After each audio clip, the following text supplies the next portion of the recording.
Woo! Hello, everybody. And I made it. We're my little dance to our just wonderful theme music. You did make it by the skin of your little teeth, girl. I have no excuse either. So no excuse. So y'all, like 2 minutes ago, Kellen wasn't here, so I call her and she's like, "Hey, what are you doing?" I'm like, "Getting ready to do the show." "What you doing, honey?" Two I'm minutes. moving my patio furniture around, or whatever it was you said. Like, get on the show. So anyway. Oh my God. So hey everybody, welcome to Candidly Speaking with Kellen and Chelle. I'm Kell. I'm Chelle. And I'm echoing. I'm sorry. I need to. No. Oh my gosh. So, and then the other what I was doing when you called was doing that thing with the face guy, Brian. The face guy, yeah. I have in my lips, but I couldn't find a dark lip liner. Okay. But so people like listen to me. See? Okay. I love that. I really like that. Hey Tim, how are you? Okay. So if y'all didn't watch that, you need to watch Kellen's show. Ignite Your Wow. You need to watch that. It was on yesterday, and it's on our page too, our Candidly Speaking page. But this guy did this facial interpretation technique thing, and it was really, really, really cool. So what was he right on with you? I feel like he was. Yeah, although me too. I don't really think that I have big ears. But other than that, well, nobody can see your ears. Yeah, well, he made me show him, and he's like, "Oh yeah, well, your ears are pretty large." I'm thinking, no, he said they were long. He didn't say large. Well, he said they were proportional to my eyes. So, yeah. And that was a good thing, actually. Yeah, I guess. But if you are intrigued by what we're saying, check out Kellen's show from yesterday because it was really, really kind of cool. He did a couple of our friends, so it was neat. It was fun. So, thanks for being here tonight, and let us know you're here. As always, please comment. Let us know where you're from, and if you are watching the replay, #replay and where you're from, and please comment. We love to engage with you guys during this show. Of course, I can't read the comments because I can't see, but Kellen lets me know, and sometimes Bruce puts them up big. So, but at least you can hear me today. I can hear you. And you know what? I'm going to try this one more time from home. If not, I'm going to have to start doing it from my clunky office, and I didn't really want to do that. But last week was such a disaster. I heard like 10 words that y'all said. I think it was her internet. I don't think it was. I don't know what it was, but I thought, you know what, this sounded like she was coming to us from Guantanamo Bay or whatever that place. I couldn't hear anything, so anyway. Okay, so 2 sponsors tonight, as usual. We have Blue Sky Video Productions. Yes. Bruce Himmelblau is our producer, and he is a live streams or YouTube strategist. And you need him to help your YouTube channel grow, like we need it. Bruce, we got to do more. We need more subscribers, so we'd appreciate if you would tell 2 friends to subscribe. And then we would appreciate that. Everybody's going to love this show. Come on. I know this is going to be a great one. I know I should stop talking so we could bring her on. But Cards That Wow, if you have a client that you want to have them remember you and to stand out, you send them one of my cards. When they open up, they really say what, Michelle? Wow. That's it. Okay, so I'm going to let you introduce our wonderful guest. I am so excited about our guest. I made my hair big. I tried to make my hair bigger than usual, but I was asking Bruce before. I feel like it's shrinking. I feel like it's going down a little bit. So maybe I should have used Aquanet. I don't know, instead of my regular stuff. But anyway, we have the amazing Abbi Walker with us tonight. Abbi is coming to us from Dallas. She is amazing. She is an author. She is a songwriter. She is a singer. She has an amazing book called Confessions of a High-Strung Woman. She is a Southern girl with big hair. It's not so big tonight, but it can be huge. We love that. Please help us welcome Abbi Walker.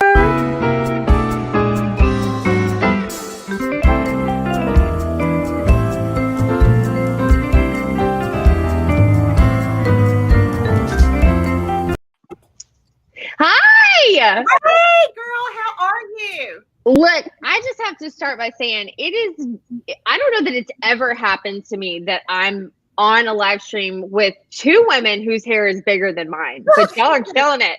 You are killing big, Mine's flat. bigger. Like everybody's doing this. We're like, We can do.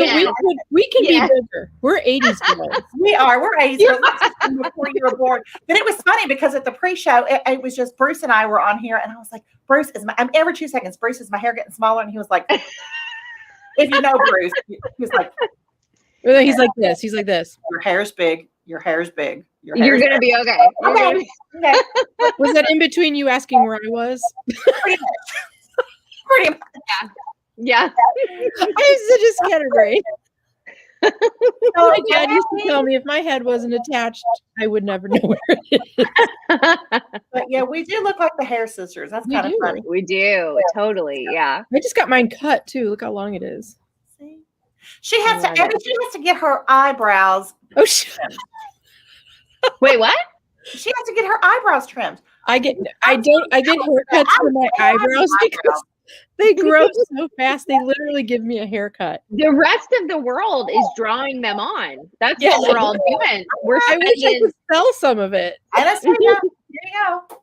That's kind of, Y'all are a charge me for a riot. haircut when I get my eyebrows waxed because I have to get waxed and cut. that's crazy. That's a high class problem. That had to trim their eyelashes, and I just don't get it. I wish I had that problem. That's ridiculous. I think I'm just a freak of nature. It's like we can't be friends if you have to have that done. We call that blessed. You are blessed with That's hair. true. You're That's blessed, girl. But we are blessed because you are here. Oh, thank y'all for having me. I'm so excited. Battle of the Brows. Yes. Yes. I tell y'all what, I have been listening to Abby's music for the last hour, and on and off today, all day at work. And girl, you got some pipes. Oh, you're so sweet. Thank I'm you. not sweet. I'm telling you. I'm not Yeah, if you suck, I'm loud. she'd tell you. She would say I was doing an interview with somebody, I guess it was last night, and we were talking about family and stuff. And I was like, I'm the shortest person in my family, but I'm the loudest, so that comes through in my music a little bit too. A little Make bit. yourself heard. I'm obsessed with Hot Mess Express. I'm obsessed with that song. Obsessed with it. So y'all check that out. Oh yeah. I don't know. Maybe at some point Bruce can get up there how to get to your music, and You can find it anywhere: iTunes, Apple Music, Spotify, anywhere there's music, and you can probably even listen to it on. I think YouTube does a thing where you can just listen to the video that has the songs on it or whatever. So yeah. So you're a big deal. So talk a little bit about that. But yes, why are you on our show? Why am I here? I don't know. Abby. Look, my hair's bigger in this picture. You can kind of see it. Yeah. You got the yeah. Yes. I'm trying to even remember how we got connected. I think it was through Jennifer Moran, who's just one of my dearest friends, and I just love her. And Jennifer, I actually met, years ago. So I grew up in the church. I'm a 4th generation Baptist preacher's daughter. And so I've been around music and public speaking my entire life, and big hair. Definitely been around some big hair in the church house. And so anyways, Jennifer and I became friends right before I put out several gospel records, and then I had taken some time off. Actually, I was lined up to have a showcase with a major label in Nashville, which is basically like you do that and then you sign a deal, and I'd worked my whole life for it, sung all over the country, done all the things, paid my dues. And it was in the fall of 2008. And about 2 weeks before I was supposed to fly out, the market crashed, and they called and they were like, sorry, and so it fell through, and I was just devastated. I was like, I've worked my tail off like my whole life, and I was newly married, and I thought this is, what I was going to do. And so I took some time off and ended up, it was just a real soul searching time for me. Like, who am I? What do I even want to do? And I felt like I was in this process of really separating my relationship with God from the culture, right, that I had been raised in, to I always had a personal relationship with the Lord, but it was kind of like, everybody walks through different phases and stuff, but my relationship with the Lord and my faith is just the bedrock of my whole life. And, but I had very different experiences than who I was told God was and what God expected. And then how I was experiencing him to be. And a lot of that was in the pressure because I was allowed, not everybody's loud, but I was a very strong spirited woman in a very conservative culture. And the gentle and quiet spirit is kind of one of their go-to verses. And that's great and it's fine. But the way it was taught to me was that it was about being sweet and nice all the time and gentle. And I was like, there's not a damn thing about me. It's naturally that way. And you just reach a point in your life where you're so tired of beating yourself into submission, you know? And so, anyways, as I was beginning to work through some of that stuff, I thought, maybe I'm just going to do music, you know, for fun, whatever. So I put out my first country record and toured. I went from the church to the honky tonks, and church people typically are like, you're supposed to go the other way. Like you're supposed to go from the honky tonks to church, you know? So, but anyways, that's how I met Jennifer, and she's been so incredibly supportive of my music career. And then, long story short, I toured for a very long time, did kind of everything I could in the Texas country music scene, which is it has its own radio charts and award shows. It's a very strong, healthy situation, but it's also a boys club through and through.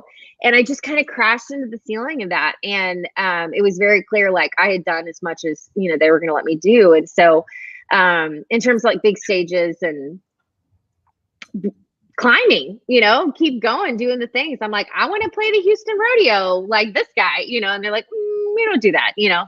So it's done sometimes, but anyways. So I just took some time off and ended up writing this book that was so much of my experience of reclaiming my identity, coming to a place of like instead of seeing everything about myself as challenging, because I explain it like having a Ferrari engine that roars inside of your chest and you're like stuck on the tollway with a bunch of other like Toyotas and Kias, like put, you know, but your heart is to do these big things. And so we're not taught as women, we're taught, number one, that we're not supposed to be strong. But number two, we're not taught how to master our strength and to really show up in great ways. And so a lot of times we see it come forth, roaring forth. And what is she usually called? A bitch, right? She's the you know, whatever. And I began to learn that like, this isn't about something being wrong with me. This is about learning about myself and mastering this power that's been put inside of me, you know, to do really great things. And so that's kind of the bedrock of the book, and we can talk more about it, but that's kind of how I got here. That's awesome. Wow. Interesting journey. I tell you what, I feel you on a lot of that. Yeah. Most of that really, Abby. Being raised in the South as well. We talked about this a little bit on here. I am not a fourth generation pastor's daughter. That's okay. That's okay. Well, I will tell you, I'm a probably 10th generation Baptist with a splash of Methodist thrown in. You know, via my mom. That was it. But, you know, and I have a wonderful mother, very, very strong woman. You know, very self-assured, always an excellent role model who taught me from an early age that, you know, my mother, and I think Kellen, you and I have had this conversation before. Actually, I think we talked about it on Clubhouse one night. When I was 3 years old, if I were in a room with adults and I had something that I needed to say to my mother, everything else was going to stop because what I had to say was important. The adult would write down for a moment, you know. And so a lot of things aren't like that. It's like, let's let the grown-ups talk, honey. We'll deal with you later. That never happened. And I only just recently, I think, have realized how phenomenal that was. Oh, that's that doesn't happen. Yeah. Absolutely. And, you know, my voice is absolutely important. Now, there are other influences, however, I think that were a little bit more like what you talked about. You know, we sometimes need to maybe sit over here and, you know, sing pretty, look pretty, do whatever. And, you know, maybe try to subdue that Ferrari engine just a little bit. You know, that's okay for the guys. But, you know, that's what we want from you. So I hear you. I totally relate to the the good old boys club because I was in commercial real estate, and Oh. when I did it, it was a man's game, and Yeah. I belonged to this networking group, and I think there were 3 of us, 3 women in the whole. Wow. But I'll tell you, things are changing in a good way now. So I'm really pleased with that. You know, and it's not like my whole life, you know, it's so funny because like I released the book and I had friends and lifelong, you know, acquaintances be like, we didn't know you felt this way. And I'm like, it wasn't every avenue of my life, but all it takes is one place for you to be like, you know, as women, we're so sensitive to how we're perceived, and we feel so responsible for how other people view us. And if they have like a negative view of us, we assume it's our fault, not that it's not our business, and that, you know, they can work that out. So I had a lot of work, you know, I just had a lot of work to do there. And a lot of it was, nobody was ever, you know, like outrageously unkind to me, but I felt the expectation. And one of the things about being a high strung woman, and I you know, I'm like, it's not about being loud or over the top or aggressive. Right. It can be that way. But like my sister is totally high strung too, but she's very different. Like when she gets frustrated or really upset, she cries, and she hates that she cries. And I get like crazy, you know, and I hate that I get crazy. And so it comes out in lots of different ways. Some women, it's not as emotional, but it's like they can't turn their brain off, and they think and they think and they think and they go, you know. So it can look very differently. And I chose the book Confessions of a High Strung Woman because chose the name. That was a word that was used for me a lot. And it was also one that I wanted to reclaim, you know, as I went through and, you know, was working through, I was like, I have a Ferrari engine inside of me, and people pay a lot of money for Ferraris. Like they can do things that nothing and nobody else can, but you also don't put a 13, 15-year-old behind a Ferrari. You put a master there. And so much of this process for me was like, I've misunderstood myself because I've been given like a kindergarten level education on what it really means to understand myself. And then also to take care of myself, because a lot of times what we see with women who, you know, whether they're outwardly high strung or they're just processing a lot on the inside, is their health starts to deteriorate. They have a really hard time because it won't be hidden. Our emotions, they don't go away if we just stuff them down. Our feeling, you know, our thoughts, our judgments on things, or, you know, whatever. And so learning how to really process those, and then learning like things like not just self-care, but boundaries. How do we filter what comes at us, you know, every day? How do we assign priority to what needs our attention, and what we need, we just have to like let go. And all of that, those are great ideas and theories and practice. But when you attach God to it, like, and that was such a healing part for me. I say attach God to it. I believe he's in all of it, but he made me, and he made me, and he made you, and like exactly the way he made you. And he made you and sent you to your world to be you, not to change everything about yourself, not to, you know, wear somebody else's clothes and talk like somebody else, to be you. But we're like, no, I should be different. I should be like these people. I should, you know, whatever. But when you attach the spiritual authority and the understanding that like when you stand in your boundaries and when you say no, when you're supposed to say no, that God backs you, that's a totally different ball game than like, I'm going to have my boundaries, I'm going to take care of myself. You're like, no, this is obedience.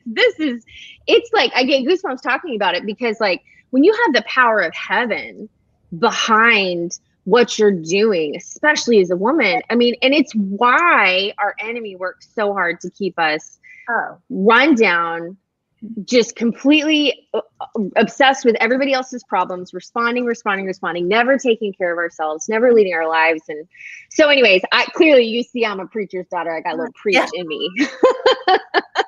We've got that little voice sometimes, and it's really, you know, you're not going to be good enough. You can't do this. You shouldn't do that. And I've always struggled, and something tells me maybe you have too, but maybe not so much anymore, with, you know, everybody has to like me.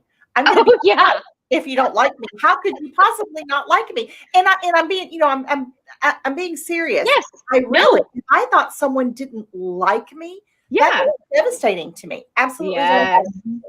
And it took me probably until around my 50th birthday. You know what? And you won't be fine. I am the way God made me. And yes. and the thing, and that doesn't mean that you can just, do what you want and just throw caution to the wind and just, be rude or mean, or that's not what I mean. But it's okay, and it is okay to say no, and it is okay to have those boundaries, and it is okay. God never told us to be doormats. God never told us to, to roll over. He never told us not to have common sense. He never told us not to be assertive. He never did. He gave us a spirit of power, not of timidity. So, there you go. Right out. No, that's so true. Yes. Yeah. I'm sorry, Kelly, ready. you were going to say something, and I. Yeah. Oh no. I'm just saying though. If you think back as far as you can remember, or I can't remember that far back, but most people know they're taught when you're, if you're loud or you're a child or a toddler in a restaurant, you got to be quiet. You got to be quiet.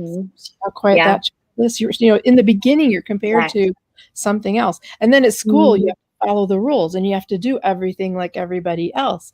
I mean, how cool would it have been to have something, at least by high school, that taught us about that it's okay to be an individual and have different, different feelings or positions on things.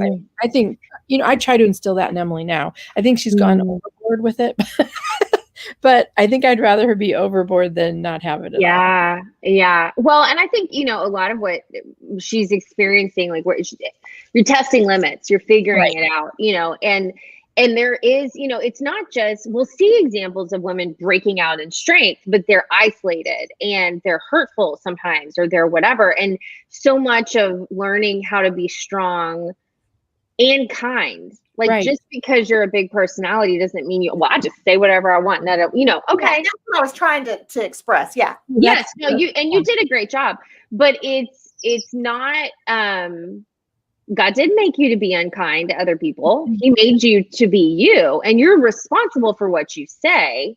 Absolutely. And, if people misinterpret you and they just don't like what you're doing or how you're doing, that's, what, Tabitha, do y'all know Tabitha Brown on Instagram? She's this fabulous, she is just wonderful. I think she got famous on TikTok from being like a vegan cook or whatever, but she loves Jesus, but she'll always be like, that's my business. I'm going to do this the way I want to do it because that's my business. Well, I got to laughing about it, and I thought, what's really like more of the saying that I have to say back to myself is, that's not my business. That's the Lord's business. So how you respond to, me writing the book, or, stepping out and speaking into somebody's life, or being like, no, I'm not going to come like burn myself up so that you can stay warm. Like that's not what, the Lord's called me to do. But as women, it's so hard because not only are we not taught anything about boundaries, or we're taught that self-care is mani-pedis and Botox and hair appointments, not the kind of care that it like your soul needs to support. The kind that really matters. If you're having big emotions on a daily basis, which all of us are, like you have to learn how to master that, or your body will break down on you. Your relationships will suffer, and you'll wake up going, I've done everything I thought I was supposed to do, but it was all based on an external set of standards and beliefs. And the root of it, one of the things I talk about is that like, it doesn't matter if it's something healthy like diet and exercise, working out really hard, or financial budgeting or whatever. If any of those things are built on the foundation of rejection, they're doomed to fail. Right. And so one of the greatest places that we have to start as women is which is so hard for us, right? Is radical observation. Like, I'm not gonna make any judgments. I'm just gonna like listen. Like, oh, I don't really like it when my friend calls me and talks 45 minutes nonstop, doesn't ask me how I am, and like the good Christian woman inside of us is like, well, we should just love on her, and she really needs some help because of your gut instinct. Like, I believe that's the Holy Spirit saying, this isn't right. You can love her, but if she needs to be taking that to the Lord, or if she needs to be, I don't know, dealing with her own stuff and not just talking and actually working it out, if we keep stepping in that place because we think we're being nice and we're being sweet, we are hindering God's work, both in her life, and then we're just worn out because we're trying to carry something that's too heavy for us that, you know, we're not called to do. So it's a real process. And I spent so many years of my life in therapy and reading the books and doing all the kind of stuff because I tell women all the time, I'm like, I didn't write this book as an expert. I wrote this book because I struggled. And I wrote this book because on the daily, I'm like, what was that saying in chapter 7 about take back your no? You know, like, how do I do this again? You know, but that's part of how I process things is I write things. I love that. Extra grace required. Yes. Some people, they just need extra grace. But we also have to get out of the way and let God be God in their lives. You know, I had this conversation on a Zoom call actually last night, and I was like, we can run around and we think we're being the fairy godmother. And what we're trying to do is be God in these people's lives. And our role is not to win everybody over. Our role is not to fix everybody's problems or increase everyone's faith in us. Our role, why God put us here, is to point people to him and to be like, I don't know what you're going to do, girl, but I know he's got it. And I know he's got it in you, and you're going to figure that out. And as we walk empowered, we empower other women to own their own lives and make their own choices. Yes. Yes to all of that.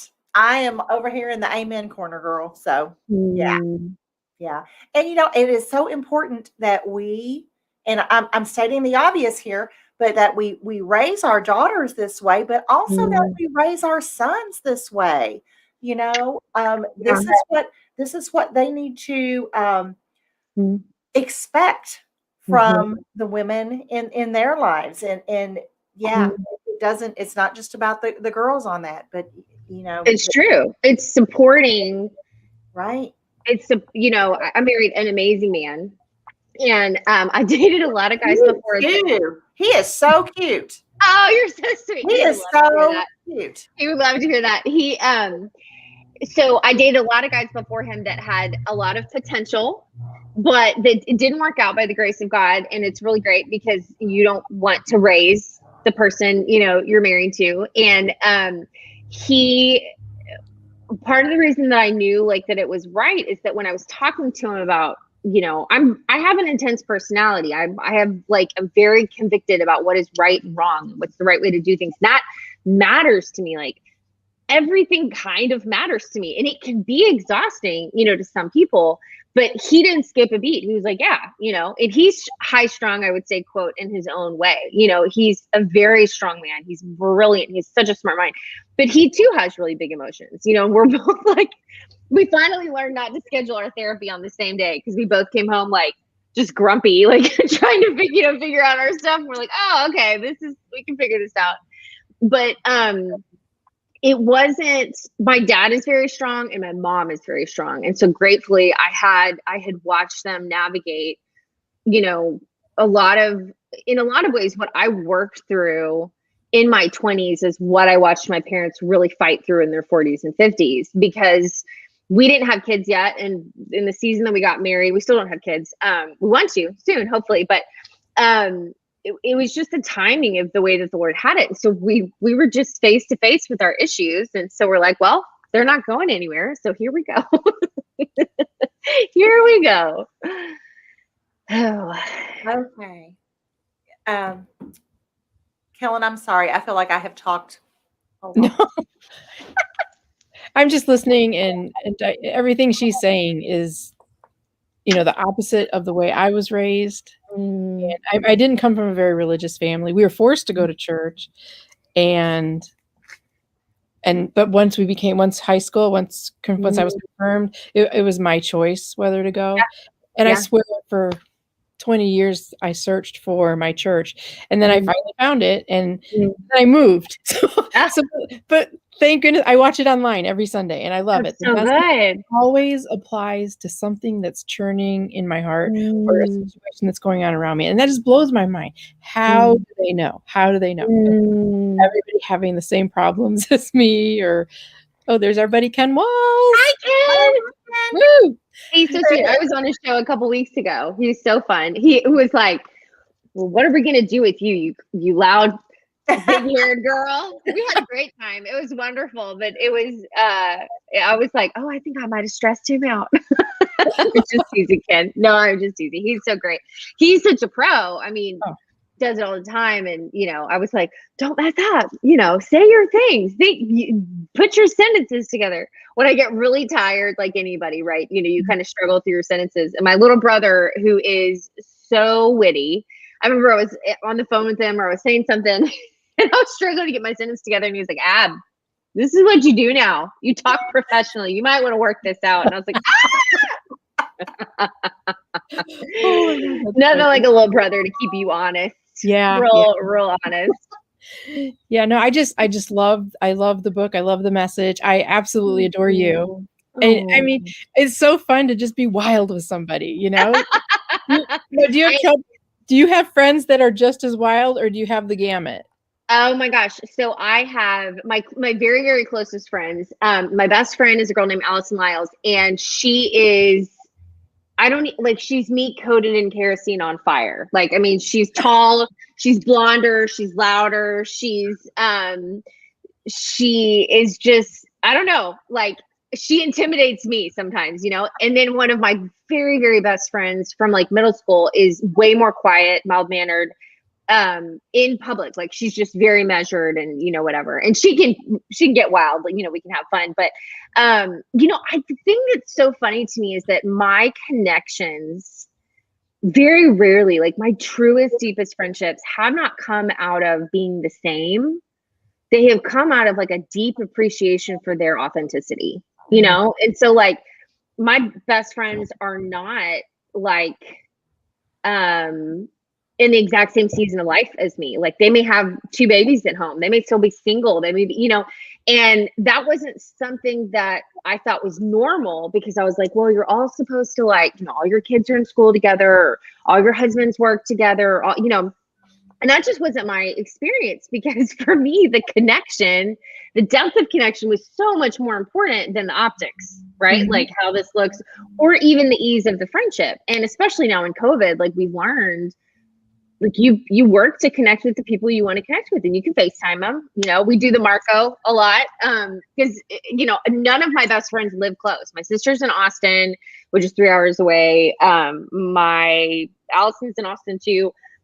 Brandy, another one of my very best friends, is in San Antonio, which is 4.5, 5 hours away. I have another best friend in Nashville. I mean, like, they're all spread out. Another one in Kansas City. So I think that as women, when we learn to value authenticity, it's like you can't go back. You cannot go back to those fake friendships. Like maybe you can for a little bit. No, but you're not going to be able to accept that. That's not enough. And it's so easy to blame everybody else, but we have to be courageous enough to step up and be like, you know what? I don't like J. Crew or whatever. You know, I don't like this, or I don't have anything against J. Crew, but I was like, I like Fringe, you know, I love being on the road and getting to play shows. And I was in a season where we were doing everything we thought we were supposed to do. We were like in a small group with other groups, and we were just so wildly different from them that, you know, I started the book with, and I end it with a story by C. Joybell C. is the author's name. And she talks about, basically it's an eagle talking to an owl, and he's like, they're mad at me. And he's like, what do you mean? He's like, the chickens are mad at me. And he's like, well, why? And he's like, they're mad because I don't have chicken feet and I don't peck at the ground. I have eagle wings and eagle feet. And he was like, or he's saying he doesn't know why they're mad at him. And the owl says back to him, they're mad at you because you can fly, you're made to soar, and you're not the same, but you have to be who you are. But for that eagle, if it's focused on, well, I'm not a chicken, it's going to feel bad about itself. It's instead of being like, I am an eagle, I'm made to do different things. That doesn't make me better than you, but I can appreciate the differences. And like that, it takes a lot of courage. Courage is one word to put it. Confidence. Like when your feet are rock solid on like, this is who I am. I love my people as well as I can. I am doing my best to process my emotions and speak my truth and do these different kinds of things, you enter the world completely differently and people encounter you completely differently. And this is a weird topic. I want to see what you guys think about this, because I don't know. I'm just talking all the time now. But some people have interactions where, like, it doesn't matter if you're in a store or, you know, whatever. This can happen with my family, where somebody will like run over them or, you know, yell at them for something or whatever. And there was a season in my life where that kind of happened. And then I learned about boundaries. And I have a very different attitude about how I like go into the world now. And so instead of getting yelled at, I have women like pull me aside in the dressing room and ask me, what do you think about this dress? And I'm like, well, where are we going? What are we doing? Like, how do you want to feel? You know, I get so invested in this place. And they're always like, why does this happen to you? I don't understand. And I'm like, I don't know. I made up my mind years ago that you don't get to speak to me that way. Like, it's just not even an option. And I'm not running around telling anybody that, but like, I'm not available for that. And I think as women, that's a really like, it's a hard thing to learn how to do, because you're standing in confidence and an authority, right? And a firmness that other people might see as like more masculine, you know, or whatever. And you're not being unkind, but you're also not being pushed over. And I think going back to what Kellen said, we don't have a model, you know, it's actually, Ken Walls asked me this question on his live stream. He's like, why do you think people struggle over and over and over again financially? Why do you think they can't break through? And I was like, oh, because they can't see it. They can't see themselves, you know, any other way. And the same thing is true for women. And so a big part of the book is I started encountering these women, one of which was my mentor, Lida Smith, who I adore. And I thought she was the gentle and quiet spirit, because she was super sweet. That lady can make enchiladas that feed a part of your soul you didn't even know like could ever be full. Like, I mean, she is the perfect woman. And I was like, she is going to help me figure out how to get this damn gentle and quiet spirit so I can find a husband and like go on with my life, you know? And as I started to meet with her, I was like, she is a pistol, but she is power harnessed. She is power at peace. She's not in conflict with herself or with the world around her.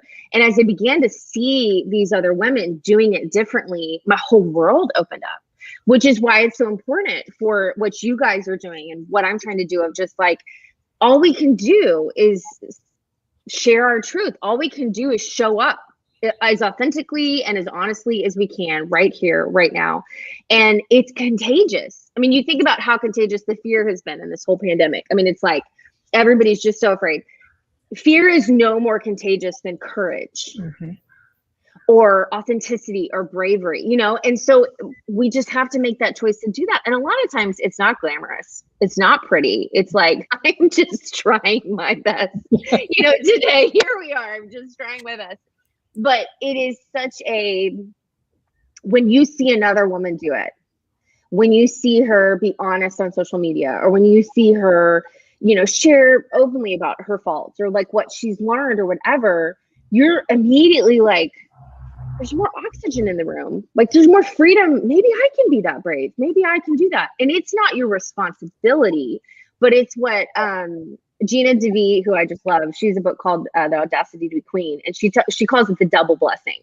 When you're doing what you're supposed to be doing and you're where God has you, you're blessed in it, because you're like, yeah, this is what I'm supposed to do. Things are right in my life, but it blesses other people, you know, as well. And it's just, you know, this isn't the most spiritual word, but it's magic. And it's magic among women, because it's contagious and empowering. You're like, oh, you know, I love, like, so have you ever watched a room of girls getting ready for like a, let's call it like a wedding or something. And somebody's like, well, I'm just going to do my hair like this or whatever.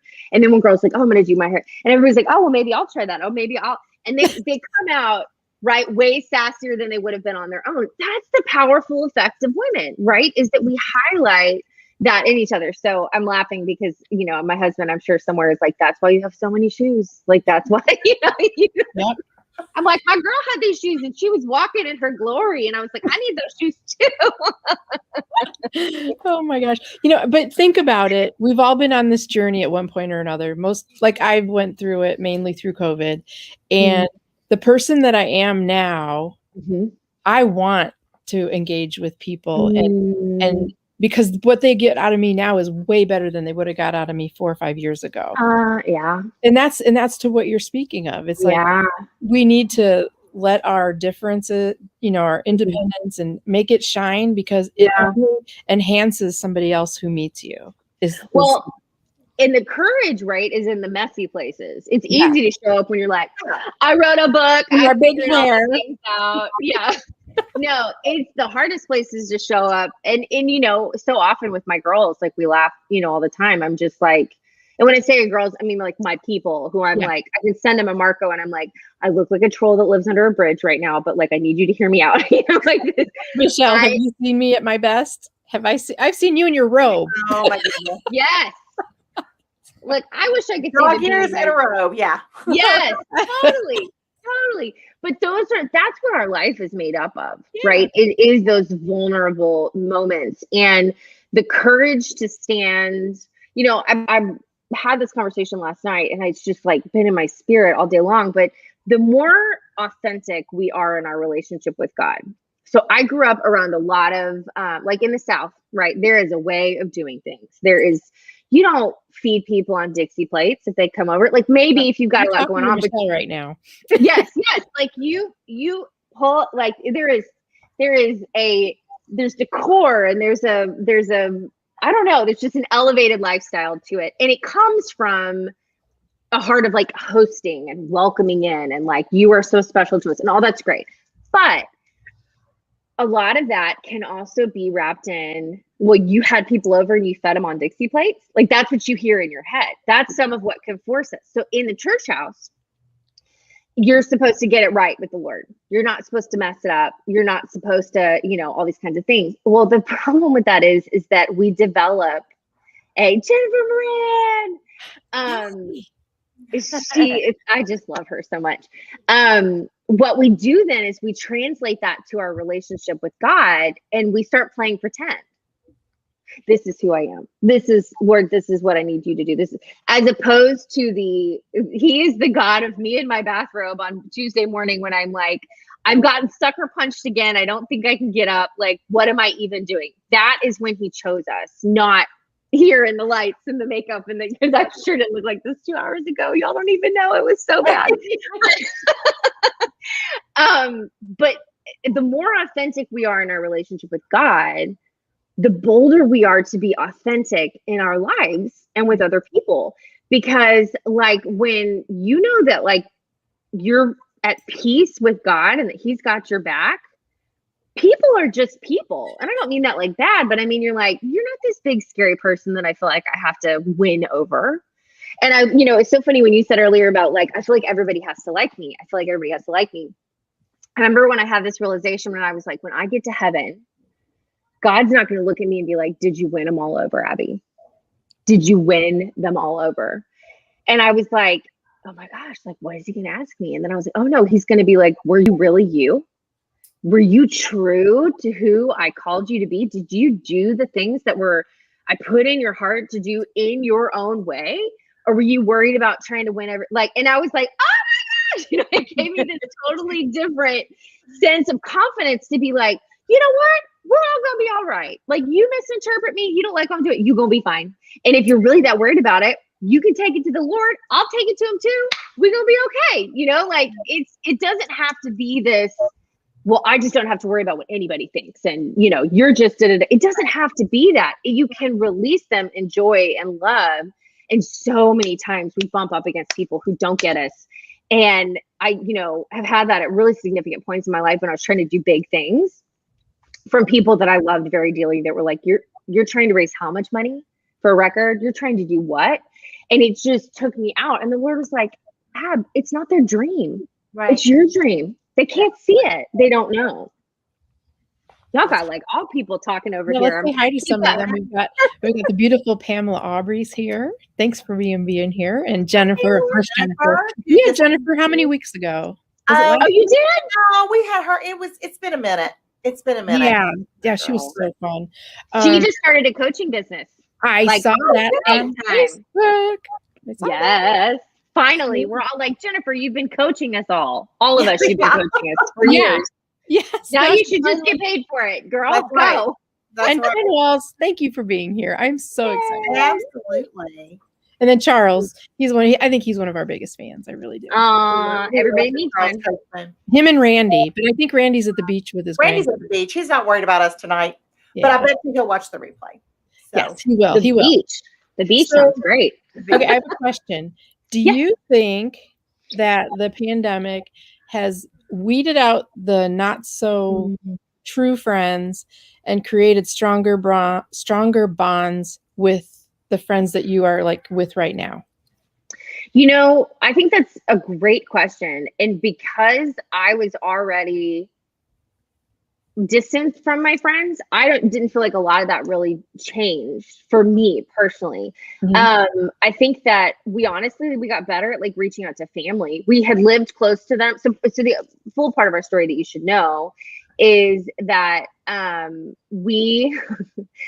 so my husband works for the Kansas City Chiefs. And so we won the Super Bowl. And then 5 days later, we moved across the state to Dallas. We had been in San Antonio where our family was, and we had seen them on weekends and all that kind of stuff. And the world shut down. And so we moved and we're like, oh, I guess we're going to sign up for a Zoom account, to try and get everybody on there and stuff. And so that was really beautiful. I think that, my husband is way more of an extrovert. I'm like, when in these settings, I love it. I'm like, let's connect, let's pour out, let's do the things, let's talk to all the people. And then I go in my hole. Like I totally, that is how I recharge. I'm by myself. Like I need alone time. That's just my personality. And so I tease people all the time, especially as an artist, is I'm like, I'm an introvert with an extrovert's job, but I get to, when I'm done being an extrovert, I'm done. Now, Ryan, my husband, he gets 6 hours at a party and he's having the best time of his life. And 2.5 hours in, I'm like, I'm done. My people tank is full. I would like to go watch Netflix instead in my pajamas, And so it's been harder on him, in some ways. And I was very focused. I knew once the world shut down, I was like, okay, Ab, you're out of excuses. You gotta write your book. Like, you're not running around playing shows. You're not like this, this is the time to do this. And so, but I do think it's had a beautiful effect on the world in that, like, I can remember one of the first events they did was a music event, and it took away all of the showmanship and the smoke and people were like, here's my phone, here's my guitar, here's my really real voice. And as somebody who loves music because of the connection, I also love the power of it, right? I love the big shows and the big things and whatever, but the power of an intimate moment in song to touch our hearts is the root of why we do all the things. And we have gotten, so far away from it because there's just so much production and that's great. But that had, I feel like, a really beautiful effect on, your celebrity person who can't get to their Photoshop guru and they're still trying to like be relevant and connect. You're like, there they are. Don't look that much different than me. Yeah. Maybe they have bigger cheeks. I don't know, whatever. But so I think that effect was really,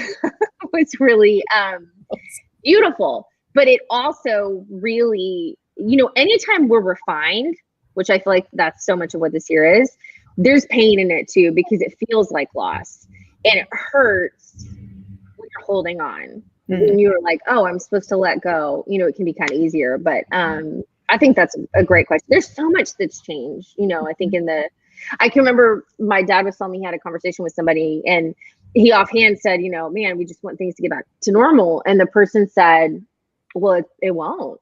This will be like 9/11 in our communities. There will be life before 9/11 and there will be life after it.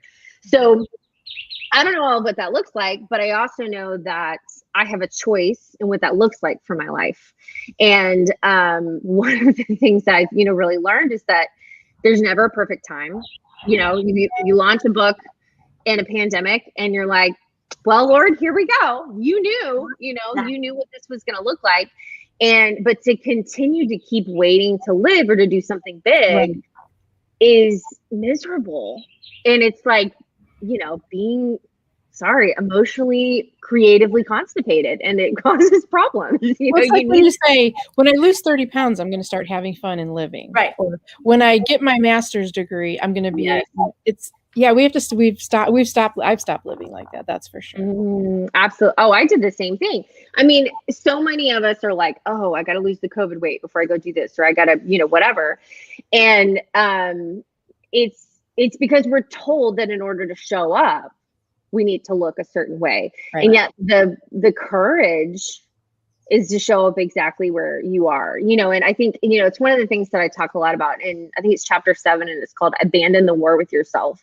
Mm-hmm. And we talk about burning our list. What are the things that we think we have to improve or fix to make ourselves more lovable? One of them can be, well, I need to win everybody over. They have to like me. No, I can be safe even if people don't like me.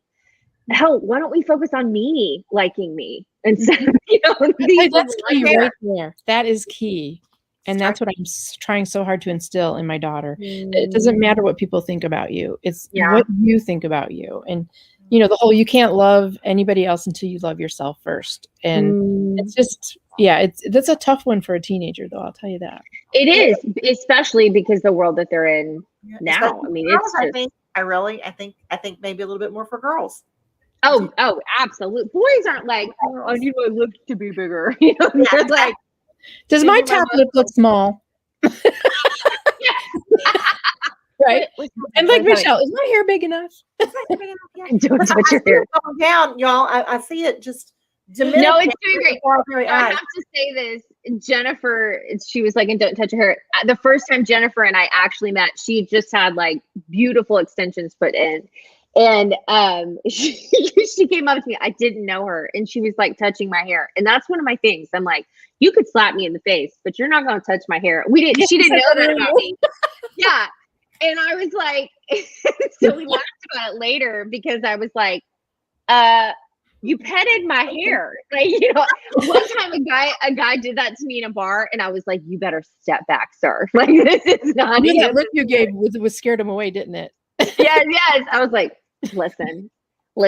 I would say, just really encourage you. So much of what your daughter will learn as a daughter, right? You've been a daughter too, but like she will watch you, and it's not about your perfection, right? But it's continuing to show up and continuing to choose yourself and continuing to say, I am enough.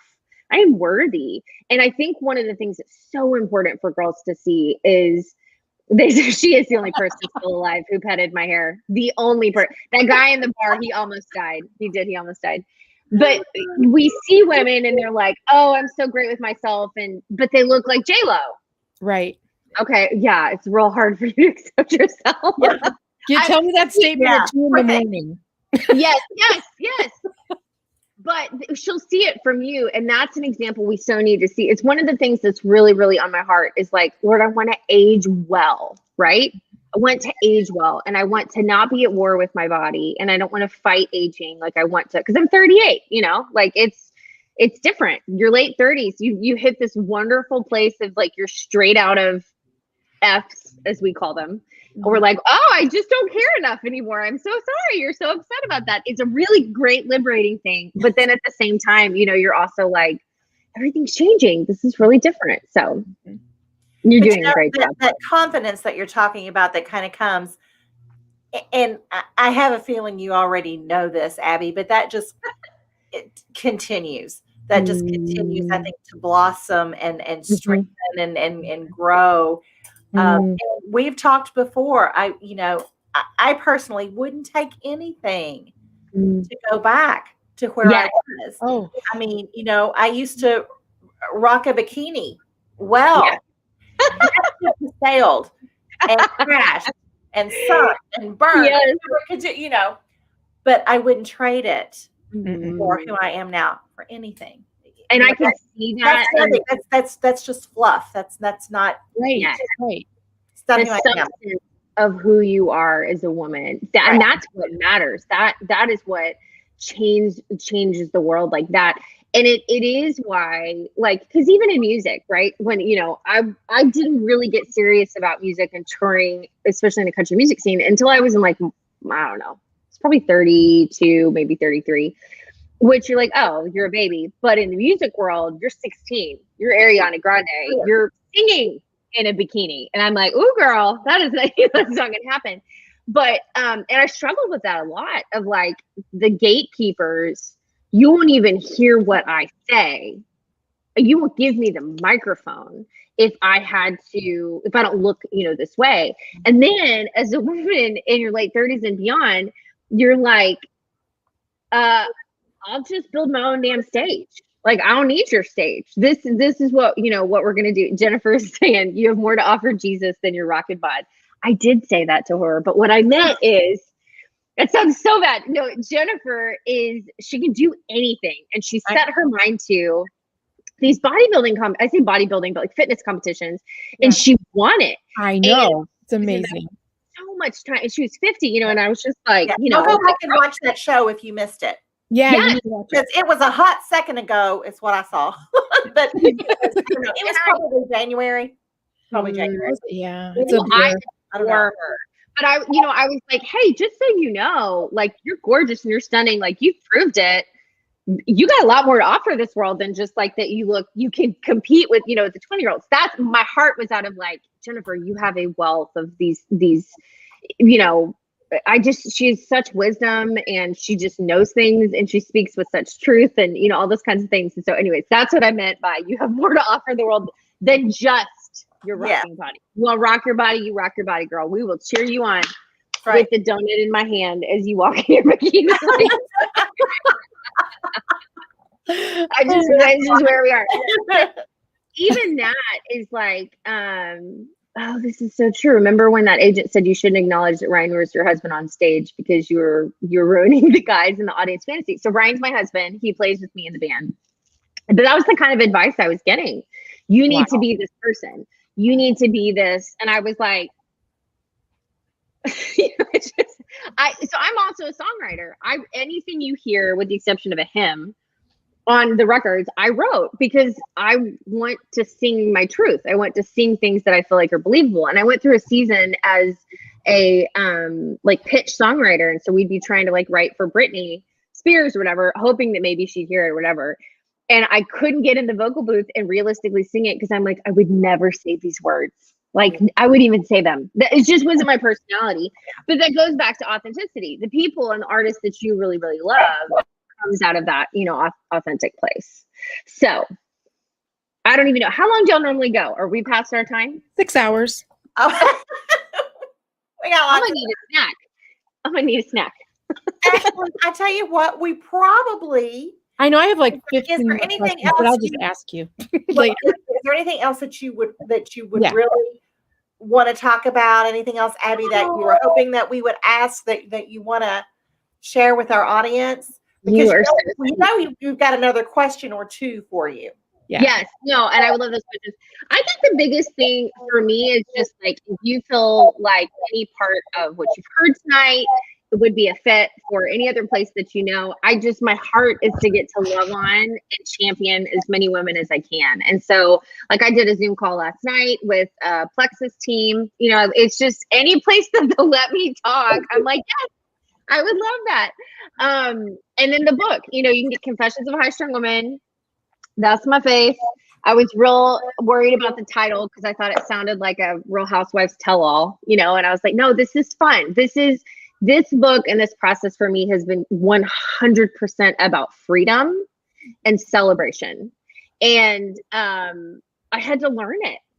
I knew how to do all the things I was supposed to do, but the Lord really just, we had to teach me. He had to set me free. And then we had to work through some things. But the biggest things that we cover in the book, it's in 4 sections. The first one is the journey of a high strung woman. And that's a lot of my story, because why should you listen to somebody tell you things if you don't know where they came from? I'm real big on that.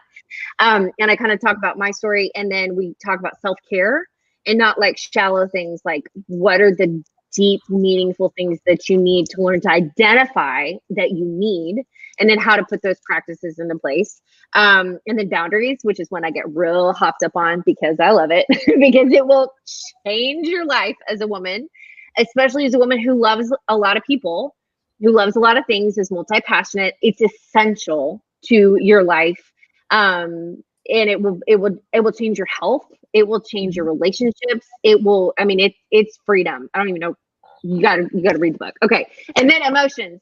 And emotions was such a big thing for me. They are such a big thing for me because we struggle with that so much as women, because we cannot, Missy, you're so cute. It's already live. You can find it on Amazon. I think they'll have the links. Confessions of a High Strung Woman by Abbi Walker, or you can go to abbiwalker.net and you can get a signed copy.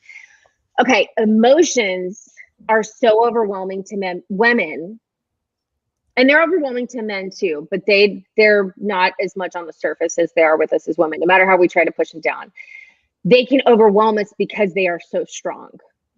And most of us just say, this makes me bad. This makes me angry. This makes me hurt people. And so all of this is bad. This is bad. This is bad. The problem is that your emotions don't go away just because you ignore them. They actually intensify. It's like they go into a radioactive dark room and they morph into all kinds of other things. They can morph into cancer. They can morph into autoimmune. They can morph into anxiety, depression, like all of these other places. And our emotions are intended to connect us to ourselves, but also to our subconscious. And they also connect us to God. So we were created in the image of God. And because God feels, so do we. You can read, right? Let's talk about the difference. Like, I can hear you say, oh, I'm having a hard day. Or I can look at you and I can hear the emotion in your voice. And I'm more connected to you through that emotion. Like, you tell Siri, I'm having a hard day. And she's like, oh, I'm sorry. I don't even know what she would say. I've never told Siri. But emotions are essential to our connection, both to other humans and to God. But we haven't been taught. It is. So I talk about, if our personalities are the Ferrari engine, our emotions are the fuel to that. Yeah. If you don't know what you're doing, you can burn the house down, like when you go crazy.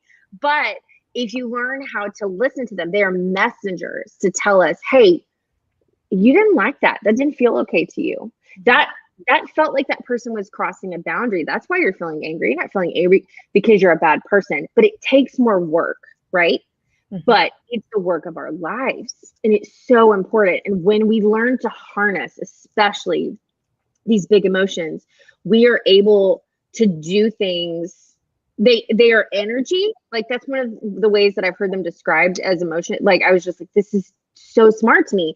When you think about, like, when you have big emotions and you're like, I've got to go for a walk, or I have to do a workout, or I have to, move some furniture, kind of whatever, you see they are energy, but they are tying us to our subconscious, which is based on what we really believe. So one of the examples, and I actually ended up pulling this out of the book because I was like, I feel like it could be misinterpreted, but I think you'll hear it. Let's say I'm walking up to a restaurant and I see my husband, and I'm going to meet him there. And I see another woman walk by and she smiles and kind of flirts at him. And I see my husband smile back politely and then look to make eye contact with me. Who knows what my emotions are going to do? Whatever. Every woman is different. But let's say that I'm like, what the hell was that? He's cheating, fear, panic, whatever. And I have to take a step back and be like, okay, so my emotions are telling me that I didn't like what happened because I love my husband and I want to protect my relationship. That's a good thing. Mm-hmm. If I go to the other place, well, he's cheating, whatever, that is based on my belief of insecurity and of thinking there are issues and that I'm going to be hurt. So what that does is it brings it to my awareness to go, oh, these are some things that I need to work on. When I balance it with the reality and the history and the data that I know of my husband, that he's a faithful, loving man. And I realized he smiled back politely because he's not a jerk. He looked at me, came to greet me, give me a hug. I'm like, oh, we're okay. This is okay. But when I am connected to my emotions, not owned by them, but I listen to them as the messengers that they are, I'm like, man, I have some insecure stuff that I need to work through, or this will keep popping up in my life and causing those issues. And it's not causing those issues because you're bad or wrong, or something's wrong with you. It's your body's and your nervous system's way of going, hey, there's some stuff going on that you can ignore it, but it's still happening. And that is what runs more of our lives than our conscious thoughts, in any given place. And so I talk about that. And then I actually close it out with talking about flash floods and the need in our lives for anchors, for truths, unshakable truths that are bigger than any flood of emotions that can come. For me, you know, some of them are like, God is bigger than anything that I will face. He is bigger. He made me, one of my truths is, you know, he gave me a rebel heart, and he gave me a rebel heart to rebel against places of bondage and to be a warrior for freedom. And so there's conflict in my life at times, and it doesn't necessarily mean something's wrong. It just means that we're fighting, you know, through some stuff. Things like that can help you filter out experiences and places and things that would otherwise take you out, sideline you, silence you. And I spent, you know, the last 15 years trying to figure this stuff out just for me, because I couldn't live in conflict with myself. I was miserable. My body was hurting. Like, there's just so many places that I was like, so this isn't okay. Like, you know, and that's what the book was written on. I was like, okay, I'm going to, you know, I just, with the Lord, I was like, I'm not trying to be an expert. I'm not an expert. And like, I'd really like to not take on the world of crazy people today. Like, to be a woman with something to say is not glamorous. It's very intimidating at times. And, you know, he just said back to my heart, he was like, you're just supposed to tell your story. And if people disagree, they can go write their own book or whatever. But if you share the things that you have learned that have given you help, and it really, you know, one of the girls that I did an interview with the other day, she's like, it's like a resource. And that was my heart. Like, that when you're like, I'm having emotions, like real big feelings today, I don't know what to do. They can go back to those chapters and be like, okay, let me process through this. Because it's been those things that have like radically changed my life as a woman, you know, trying to figure out what I'm doing and where I'm going and how to not be crazy. Yes. My husband walked in just as I said that. How to not be crazy. He's like, oh. Well, you are just a delight, Abbi. We have been so happy to have you here tonight. Now, quickly. Yes. Let's talk moisturizer. What you got? Got a little something there. I have paid all of the dollars for all of the things, because when you have to be on camera, like we know it's like, okay. But my favorite is the Amazon. It's Clean Organics. Do you know about this? No. It is hyaluronic acid. Let's see if we can show you. Okay. Oh, Clean with a K. Okay. Yeah, with a K. K-L-E-E-M. It's all organics. It's all natural, but it is retinol paired with hyaluronic acid. So the retinol helps your skin turn over, but the hyaluronic acid is like, will change your life. I think it carries like 5 times, 20 times, something, whatever its weight in water. So when you put it on, it fills in those fine lines and wrinkles.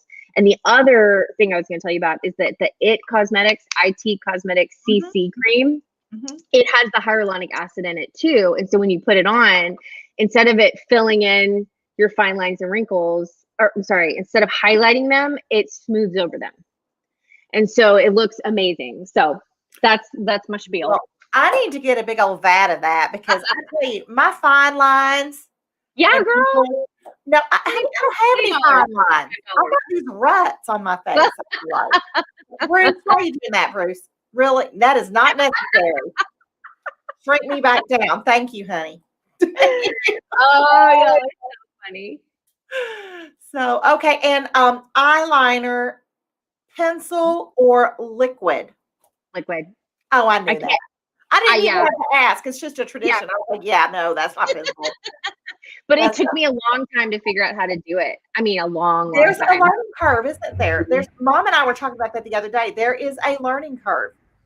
For a while, I looked like I had horns on my face. Like it took us a while to figure it out. So, So I am just experimenting with eyelashes. But if I weren't almost late for the show, I would have had them on. Ooh. So I have on, I don't know if you can see, these are, I got some mess. It's called Lashify. Let's see, can you see them? Oh my God. So they stay on for like a week. Yeah. Which is great. Wow. This crazy here. Yeah. So those are, my sister, who's a professional makeup artist, got me hooked on them. Because I had take off your eye makeup and they stay on and stay okay. So I had done the Lash by Lash extensions, And those are expensive and time consuming, but I had done those, but they itched me like crazy. I couldn't handle it. But these come, it's like almost like you take a strip lash and you cut it into pieces, and then you're able to build out the dynamic and stuff that you want. And it's really easy. I mean, it's great. And then if you're over it, you can just take them off and scrub your face, you know, and you have to start over. But do you have to put mascara on them? Mm-mm. No. Okay. No. I mean, it depends on what size lash that you get and stuff like that. But it's LASHIFY, and then you can get a subscription. So for like $40, I think the one I have, because I get the big lashes, because I'm like, if I'm gonna do this, we're gonna do it. You know, if you're always trying to put lashes on, honey, put them on. Yes, totally. Make people wonder. All the things. So, oh, thanks, anyway, Bruce. Now this is helpful. The other thing was not. Oh, look, now we're looking at brows. I don't know. I have to fill my brows in. They're I don't know. And the full brow is very in, you know, whatever right now, but I can't now. We just try. I have to remove half of mine to have a full brow. It's We like cannot be friends, Kellen. it's a curse. It's a curse. It's a curse. Okay. You guys are so funny. My uncle, it's the Hardy side of my family. And when I was taking care of my uncle, he would sit on the couch and he would fall asleep, and his eyelashes were literally growing, like almost to poke him in the eye. And it was this kind of untold thing that while he took a nap, I would take scissors and chop them up. And what is your genealogy? Like, are you Irish or that side is Irish Scottish? Because girl, you got some hair like Frida. Jennifer. So funny. Oh my god. I love her. Oh my god, this was so funny. This was. You have to come back, Abby. This was. Oh, I would love to. Anytime, girl. You know what? The next time I forget to show up, we should have Abby, just take over for me until I can get here. Next time you're out moving your patio furniture. And no, I was setting up my computer out here because it's so nice. But then when I muted my microphone, the garbage truck just came by. So I'm like, really? You're coming by in the middle of my show? Here we go. I look like you're so sweet. Thank you so much for having me. Thank you. Oh, that's better. No, it's not. At the end, I decided to fix the light. Sorry. Did you see the halo around me for a while there from the sun? Yes. Oh, this is I'm holy. Well, okay. There we go. I just turned that off. I look better in the dark. Chewing on my makeup brush that he found. Oh, well, it sounds like it's been a full day. A beautiful evening over there. Oh my gosh. Oh my gosh. But thank you so much. Thank you. Thanks for everyone watching. Thanks for everyone watching on the replay. This has just been a lot of fun. So yes, make sure be like me. I am going to abbiwalker.net as soon as this is over and get my signed copy. Yes. And listen to her, y'all. She can sing. I'm telling you. She has business with the microphone. It's good. You know, Michelle's a singer too. I am. Opera. That's what my degree's in. Yeah. But see, that's not nearly as much fun. Oh, I strongly disagree. There is a stage presence with opera that, regular music will never have. That's amazing. And it suits you so well. Oh, you know what? It doesn't. It doesn't. Okay. It doesn't, but thank you. You're sweet. I sing in my car. Oh, I do too. And I built it out. Like I know how to move my mouth to make it look like I know how I'm singing because I watch people sing, and people are in the car, how to use certain words. And people will be I'll be driving, and people will be like, "She's killing it." So impressed. So good. She's so good at it. Okay, let's everybody do a hair flip. Yes. I know my hair really did get flat. Y'all were complaining about yours. I was like, what? Mine's like poofy at the end. Thank you. Blue All right. Sky Video Productions for being our most awesome sponsor and producer tonight. And remember, cards that wow if you want to wow your clients. So see you guys next week. Next week. Bye. Thanks.